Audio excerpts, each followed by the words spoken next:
आपके भी SBI clerk mains mock test में मार्क्स स्टक हो चुके हैं? तो ये वीडियो आपके लिए ही है। मैं इस वीडियो में कुछ ऐसे हैक बताऊंगी जिससे आप अपने मार्क्स इंप्रूव कर सकते हैं एंड फाइनल सिलेक्शन तक पहुंच सकते हैं।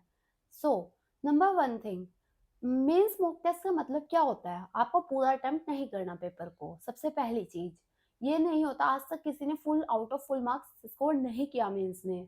ठीक है, तो पहली चीज क्या है? Right choice of question of selection. आपको पूरा पेपर अटेम्प्ट करने की कोई नीड नहीं है। आप क्वांट का सेक्शन ओपन करते हो, फॉर एग्जांपल क्वांट का सेक्शन ओपन किया आपने और आपके सामने एक भरी हुई डीआईआई वेरिएबल बेस्ड, जिसके अंदर सिलेंडर भरे हुए हैं, एक दूसरे के अंदर कौन्स हैं एंड प्रोबेबिलिटी का यूज किया हुआ है। ऑब्वियस सी बात है, अगर आप उस गेम में लग जाओगे तो आप अपना पूरा टाइम किल कर दोगे। और यही अगर आप पेपर को एनालाइज करोगे, अच्छे से पूरे पेपर को गो थ्रू करोगे एंड अगर लास्ट में जाके 5 क्वेश्चन या 6 क्वेश्चन वन लाइनर्स के हैं, 5 क्वेश्चन की ही डीआई थी एंड 5 क्वेश्चन आपको आगे वन लाइनर के मिल गए, आप उसको अटेम्प्ट करोगे, ऑब्वियस सी बात है आप वो जल्दी अटेम्प्ट कर पाओगे।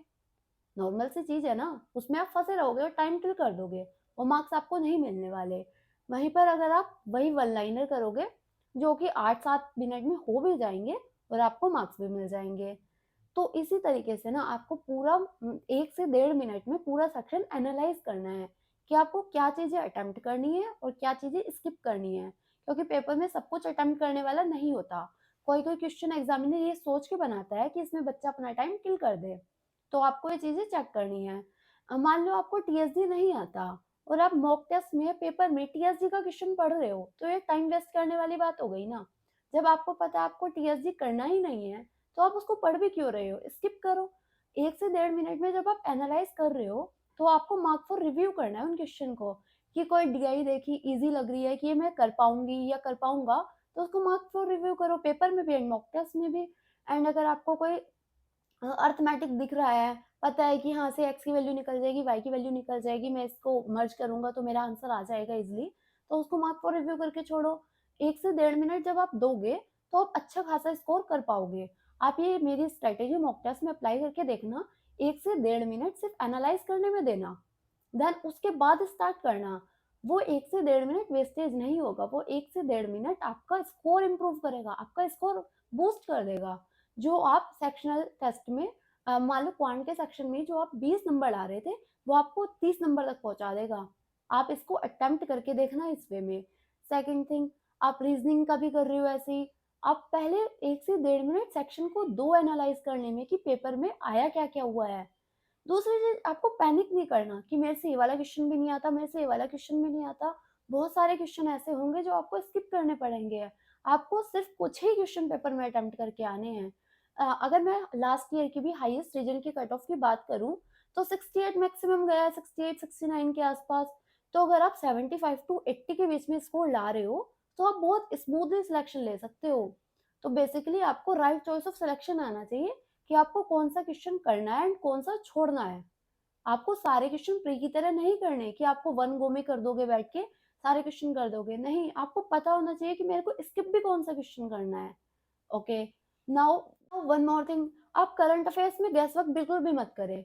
जिस चीज में श्योर है सिर्फ उसी को अटेम्प्ट करें, इससे आपकी निगेटिव मार्किंग ही होगी। अगर आप गैस वर्क कर रहे हैं, आपको मान लो कोई आइडिया ही नहीं है उस न्यूज के बारे में एंड स्टिल आप सी ऑप्शन या डी ऑप्शन कोई भी ऑप्शन मार्क कर रहे हैं, तो वो निगेटिव मार्किंग की तरफ ही आपको लेके जाएगा, उससे कोई फायदा नहीं होगा। अगर आप 50-50% गेस कर सकते हो, लाइक आपको दो ऑप्शन में कंफ्यूजन हो रहा है, तो आप उस पे लगा सकते हो कि उस पे खेल सकते हो कि मैं कौन सा ऑप्शन लगाऊं। स्टिल अगर आपको न्यूज के बारे में कुछ पता ही नहीं है, देन अटेम्प्ट करना, ये तो मिस्टेक होगी ना, आप निगेटिव मार्किंग की तरफ जा रहे हो। जो आपको बिल्कुल श्योर शॉर्ट हो, क्योंकि अगर आप रीजनिंग में एंड क्वांट में मेहनत करके कुछ चीजें सोल्व कर रहे हो और फिर वही करंट अफेयर्स में आके अगर गैस वर्क कर रहे हो, तो पूरी की पूरी आपकी रीजनिंग और क्वांट और इंग्लिश की मेहनत भी खराब हो जाएगी। तो मेक श्योर करें कि जिस चीजों में श्योर हो सिर्फ वही अटेम्प्ट करें। सेकंड थिंग, इंग्लिश में अगर आपको ग्रामर वाले क्वेश्चन में आप कंफ्यूजन है, कॉन्सेप्ट क्लियर नहीं है, स्टिल आप देख रहे हो कि मेरे को ये सही लग रहा है, आर सही लग रहा है, सही लगने से नहीं होता ना, अगर आप क्लियर हो तभी उसको अटेम्प्ट करो, अदरवाइज उसको छोड़ दो। आप रीडिंग कॉम्प्रिहेंशन अटेम्प्ट कर सकते हो, आप क्लोज टेस्ट अटेम्प्ट कर सकते हो, आपको आरसी मिलेंगे 1-1 और 2-2 क्वेश्चन के, उसको अटेम्प्ट कर सकते हो। आप मतलब ऐसी चीजें अटेम्प्ट करो जिसमें आप बिल्कुल कॉन्फिडेंट हो कि हाँ से तो मार्क्स आएंगे ही आएंगे। और मान लो आपने क्वांट का कोई क्वेश्चन सॉल्व करा, उसका आंसर आया, ऑब्वियस सी बात है वो करेक्ट होगा जब आपने प्रॉपर कैलकुलेशन की है। एंड फिर वही आप जाके इंग्लिश एंड करंट अफेयर्स में गैस वर्क करोगे तो आप अपनी मेहनत वो खराब कर दोगे। तो आपको बेसिकली ये चीजें करनी है। एक तो सबसे पहले मॉक टेस्ट को एनालाइज करना है। इस सेक्शन को एनालाइज करो 1 से 1.5 मिनट में कि आपको करना क्या क्या है और क्या क्या छोड़ना है। जो चीजें आपको इजी लग रही है मार्क फॉर रिव्यू करो, उन चीजों को कर दो। जब आपके पास लास्ट का टाइम बचे तो आप मॉडरेट चीजों की तरफ जा सकते हैं। एंड फिर जब लास्ट का टाइम बचे तो आप डिफिकल्ट चीजों की तरफ भी देख सकते हैं। इससे आप एक अच्छा खासा चंक मार्क्स का निकाल पाएंगे इसलिए। दूसरी चीज, करंट अफेयर्स एंड इंग्लिश में बिल्कुल भी गैस वर्क नहीं करना। जिस जिस चीज में कॉन्फिडेंट हो सिर्फ वही अटेम्प्ट करनी है। आई होप आप सबका एसबीआई क्लर्क मेंस क्लियर हो जाए और आप जल्दी से बैंक में बैठे। और अगर वीडियो अच्छी लगी हो तो like share and comment. Bye.